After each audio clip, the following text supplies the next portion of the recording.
All right, guys, I believe we are live. This is Killing with a Questionable Perspective.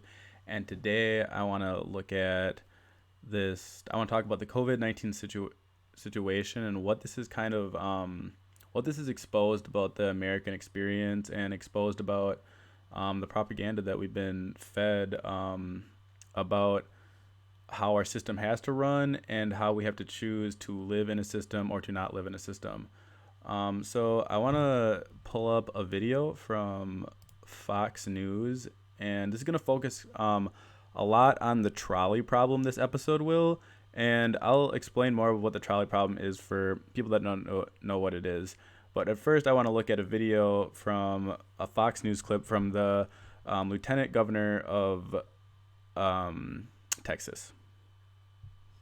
What's happening to this country. And Tucker, no one reached out to me and said, as a senior citizen, are you willing to take a chance on your survival in exchange for keeping the America that all America loves for your children and grandchildren? And if that's the exchange, I'm all in. And that doesn't make me noble or brave or anything like that. I just think there are lots of grandparents out there in this country, like me. I have 6 grandchildren, that what we all care about and what we love more than anything are those children. And I want to, live smart and see through this, but I don't want the whole country to be sacrificed. And that's what I see. I've talked to hundreds of people, Tucker, and just in the last week, and making calls all the time. And everyone says pretty much the same thing, that we can't lose our whole country. We're having an economic collapse. I'm also a small businessman. I understand it. And I talk with business people all the time, Tucker. And my heart is lifted tonight by what I heard the president say, because we can do more than, one thing at a time. We can do 2 things. So, my message is that let's get back to work. Let's get back to living. Let's be smart about it. And those of us who are 70 plus, we'll take care of ourselves, but don't sacrifice the country. Don't do that. Don't ruin so this great American you're basically dream. saying that this disease could take your life, but that's not the scariest thing to you. There's something that would be worse than dying. Yeah. And look, I'm going to... Okay, so now I want to pull up a tweet that basically kind of encapsulates what basically will encapsulate my entire message of this show. This was tweeted out by Mark Agee. Sorry if I butchered that name, but basically said, so we're doing the trolley problem, but the most important thing is to save the trolley. And that is exactly right. So I'm going to do a little quick rundown of the trolley. The trolley problem is basically there's 4 people sitting on a track, let's say, and there's one other person sitting on the track, and you have to decide one fat person, or for some reason this person, you can't move them or something, and there's either you kill 4 or you kill 1, and then it's kind of and then it comes down to what would you do in the situation. Would you kill the 1 person, the 4 people, or would you do nothing? And in my opinion, as far as the basic trolley problem, based on the trolley problem in a vacuum, the trolley problem not put in practical sense, is I would have always went with the 1 person, and then, in my opinion, I won't get into the logic behind all of that and behind that. But basically, what he's doing is, but here's the new twist on the trolley problem. So, like I said, that was with the premise that the trolley problem was in a vacuum. So essentially, you had no other options. You were isolated into those options. So, but this situation is a little bit different. The situation now is, because this Republican governor, and I'm going to come for the Democrats too on this as well, but this Republican governor, which is what you would expect from the Republicans, so I was a little surprised that they were even thinking about giving money out, but this is the more expected response expected from such a vile party. But essentially, we see it was, well, should we kill a few grandmas, or should we tank the economy, which then in their thinking would hurt more people in general, when this doesn't have to be the case. So how this new twist gets added on to the trolley problem essentially is encapsulated in that tweet. It's like, we're doing the trolley problem, but the most important thing is to save the trolley. So basically the twist is, wait a second, there's the third option, which is to stop the trolley or to move the trolley out of the way. So, and in this case, the trolley is the economic system that we are residing in. So this is a false choice. It is not crash the economy and then deal with the ruins of the economy, or let grandma and immunocompromised people die. That's the dichotomy that they're falsely running with. But this just goes to show you at how willing they are to allow a system to exist. They would rather allow the system that is capitalism is the trolley in this instance, and they would rather have that system stay alive rather than implementing some policies that could negate the whole situation. Because if you put brakes on the system, you can save it. If you can do things like I will show you in a moment, like infusing cash into the economy. All we would have to do, it is a complex situation, but the most straightforward way to do this is the way that we bailed out Wall Street in 2008, we bail out Main Street now. This is what we do. We do direct cash infusion to people so they have money. You then do strict isolation so the virus spreads and you can stop it as quickly as possible. And you also suspend debt payments and mortgages and rents all at once so that none of these payments are needed. And for the landlords that are getting it, they're also going to get a direct cash infusion. You put aid into small businesses, and that's how you do it. You implement policies that would be considered socialist, like things like public education, and firefighters are also socialist. But you implement these socialist policies to then stop the trolley instead of being forced into this false dichotomy that is choosing between grandma living and the economy being ruined, and so the rest of our lives get worse. Is kind of like what he's getting at is, oh, well, if these people don't die, then the economy's just going to be worse, and then more people will die in the future, so it's better to let a few old people die, is kind of the logic he's running with. But this kind of encapsulates the problem with the system. We have been so propagandized to always be divided up and to say that we can only do this much. And this is coming from the Democrats as well, who are not willing to push the Republicans and to push the narrative and to push for more money and to push for more aid to Main Street. It's always about protecting the system as it is. It's about protecting the corporations. It's about protecting the elite. It's about protecting that trolley. It is not protected about the everyday average worker, the worker that built the railroad for that trolley to even exist. Though the trolley does not exist to exist. The trolley exists to assist us. So if we need to make quirks to the system, to the trolley, we can do that. We do not need to be defined where people are saying that we can only do X, Y, and Z because they're so afraid that providing aid to people will expose them to the idea that our system has always been bankrupt, that our system has always been susceptible, that people living this close to the edge should not be a thing, that the way that our healthcare system is designed should not be a thing. And it's really been saddening, and it's coming from both sides of the aisle. So let me pull up another article here. So here's the tweet that I had found this on. It says, this is David Sirota, a campaign surrogate for Bernie Sanders. He says, we're now at the stage of the media dystopia where the idea of guaranteeing minimal medical care to people during a lethal pandemic is derided as ideology rather than basic competence. Really think about how dark it is. Because it's an article here. It says, no, the coronavirus isn't proof we need socialism. I don't know what you call providing aid to people in the time of a crisis anything other than socialism.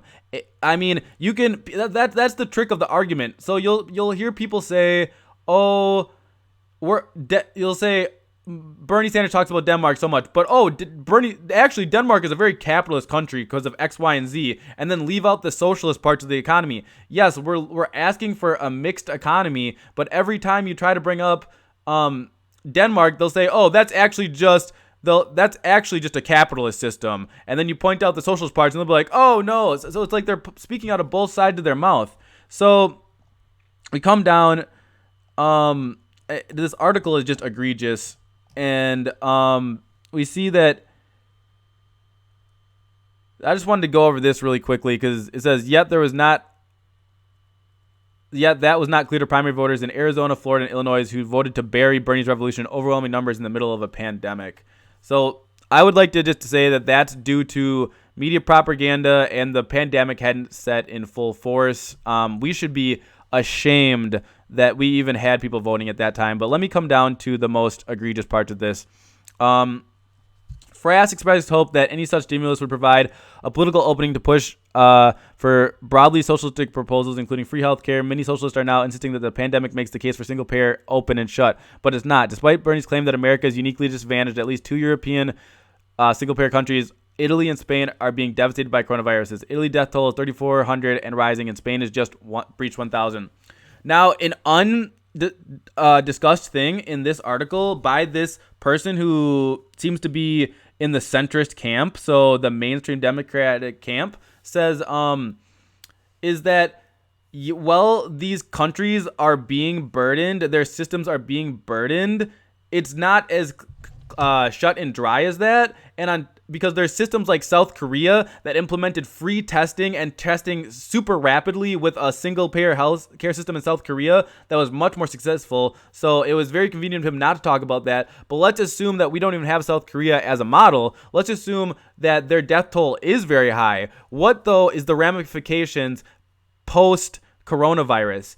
People that are left with hundreds of thousands of dollars in tens of thousands of dollars in debt, and a system that disincentivizes people to go to the doctor when they're sick. So these people post-coronavirus now have between thousands to I've seen $35,000 figures for treatment of coronavirus in the United States. So that's an unintended consequence that their system will handle much more superior and will have less economic drain in the future. But let's So then they have the audacity to talk about Cuomo as being the hero of the situation. And Cuomo keeps being propped up for some reason, yet it's yet to be pointed out that Cuomo and the Democrats, I'd like to point something about the Democrats. When this first came out, you had Kamala Harris offering $500 tax credits during this crisis. And you have Cuomo, who still has suspended rent in New York, which is at the height of the crisis, which is at one of the epicenters of the crisis at this point. So these people, while they are not as explicit in their idea of propping up the system or keeping the trolley and keeping this false dichotomy, they are still not willing to fully put the brakes on the trolley, because in their minds, to a lesser extent, the trolley is just as important. And you see the nuts and bolts of effective response. It says that Sanders would also prevent pharmaceutical companies from earning any profits for the drugs that they produce to combat coronavirus, requiring that medicines that they manufacture for the crisis will be sold at cost. And he's just talking about, basically, he compares the Sanders and the Biden response, and somehow he comes to the conclusion that the coronavirus is a stark reminder that we need government leaders who should know how to govern. In the case of any doubt, before reality TV stars should not be assumed to know the basics of public health policy, but neither can ideological movement leaders, even one used to be a mayor more than 30 years ago. So right there, he's taking jabs at Bernie Sanders and the movement and just socialism in general, saying, but the thing is, though, is that Bernie Sanders has been leading. Bernie Sanders has been calling for $2,000 cash payment. He's been calling for moratoriums on rent. He's been calling for more aid to Meals on Wheels. He's been calling for the Defense Production Act being put into place. He's calling for these things. He's holding roundtables with union leaders like the airline the flight attendant union leader, he's talked to them. He's spoken to doctors at a round table. That's what leaders do. They talk to leaders within the communities. Leaders depend on other leaders, and they then fuse this leadership together to come with a response. But what we have is somebody such as Joe Biden.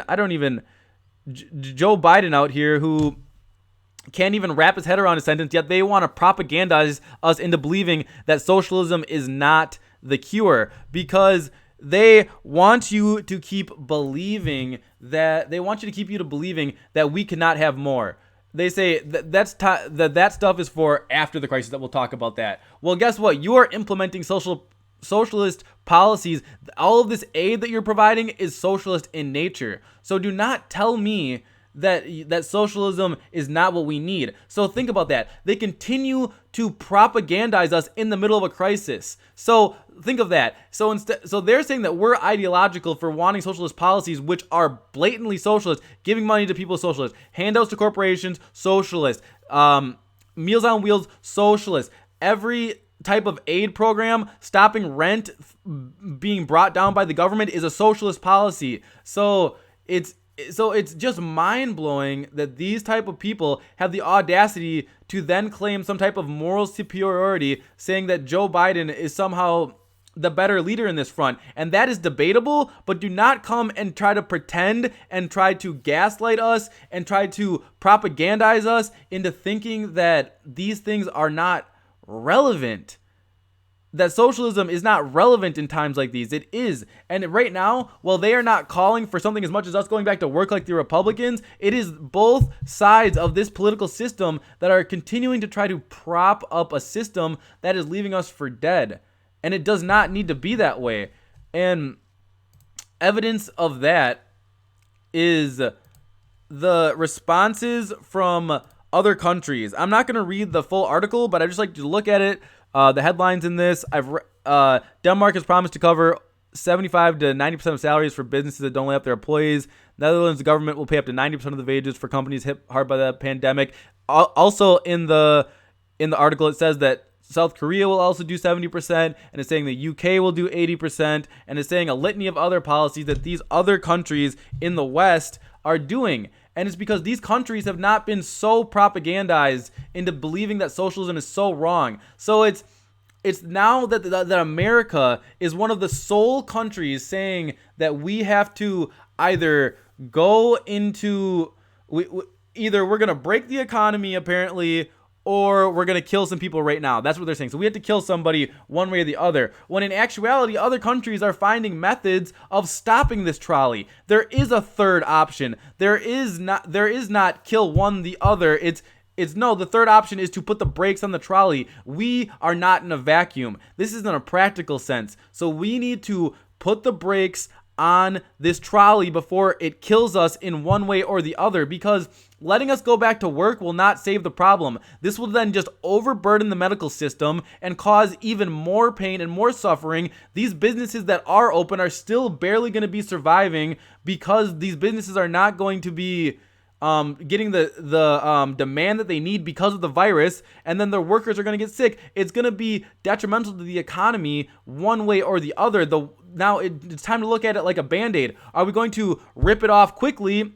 And I kind of in the inverse of a Band-Aid. Are we going to do everything quick and hard like ripping off a Band-Aid? Or are we going to draw this process out, let people go back to work and hurt everybody even more just for the sake of it, just for the sake of saving a system? And it really comes down to how much do people care about, because a system is supposed to serve us.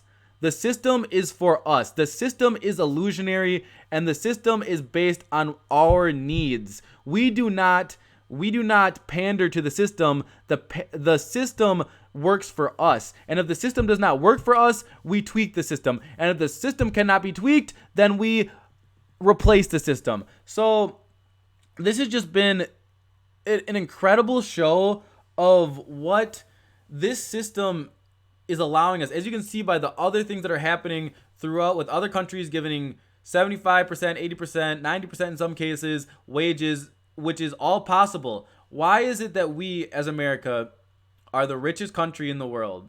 We always talk about that we are so great. that we are so this and we are so that.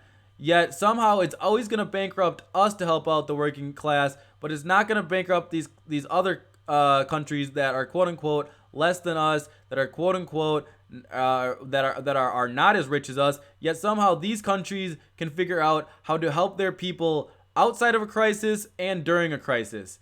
And it really starts to beg questions about what our system does.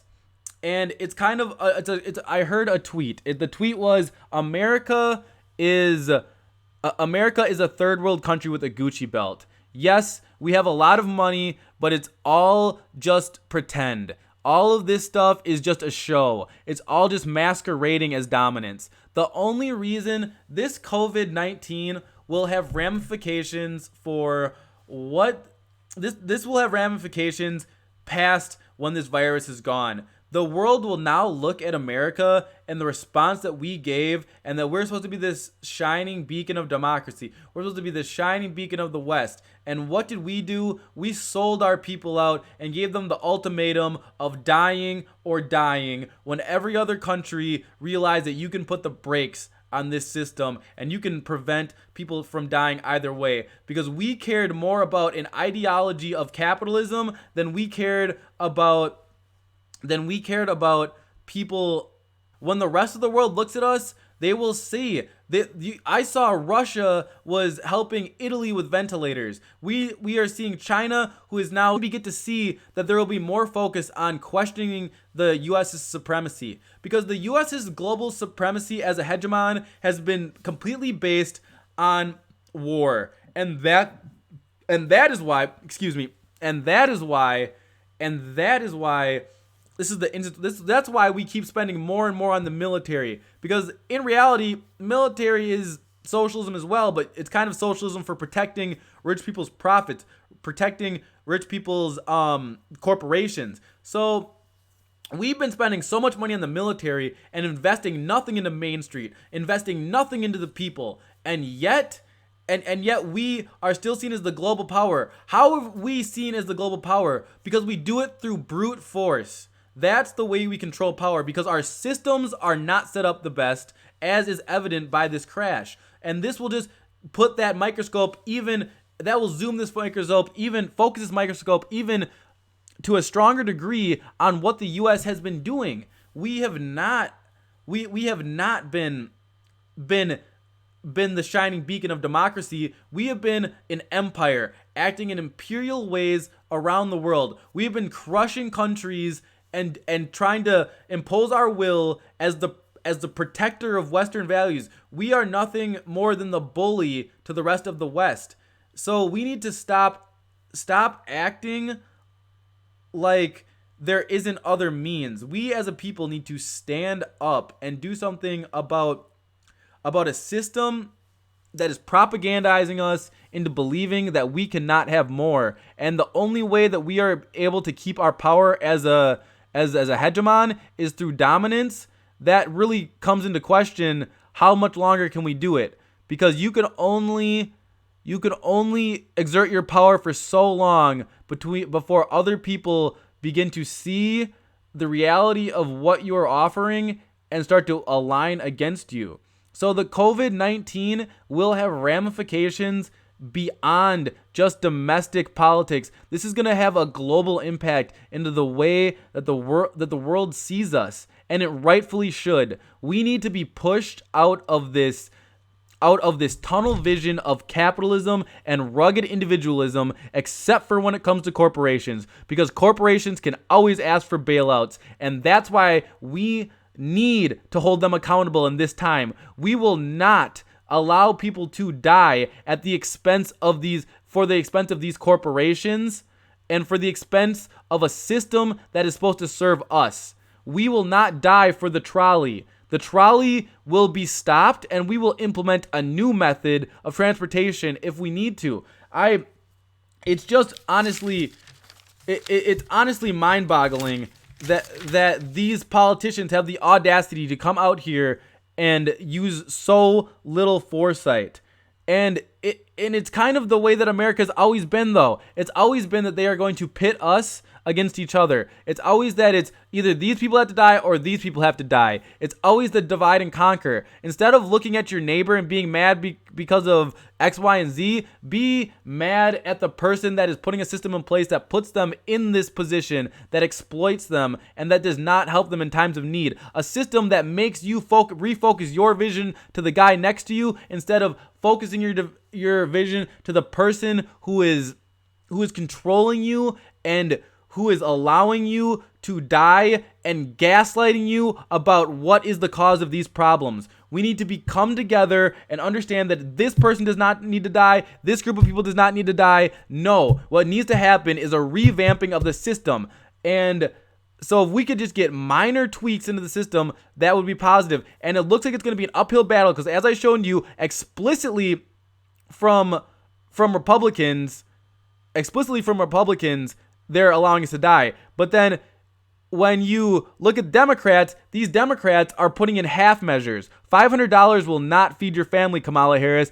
Nancy Pelosi, you do not need to means test everything, because what happens with mean testing is people fall through the cracks. People die. Instead of working with this set amount of money in this system, trying to uphold this capitalistic system, trying to uphold whatever your idea of America is, how about you push for more? How about instead of saying we can't have this, instead of saying you can only have this much and it has to be doled out in this proportions, you say, wait a second, there's this much more of the pie that you have been blinding us to. So this is just the COVID-19 situation has just been a real stark reminder, and I hope an eye-opening experience, this whole situation. If there's anything good that will come out of this, it is that we need to break down the chains of the system that we are in, because this is asinine from both sides of the part of the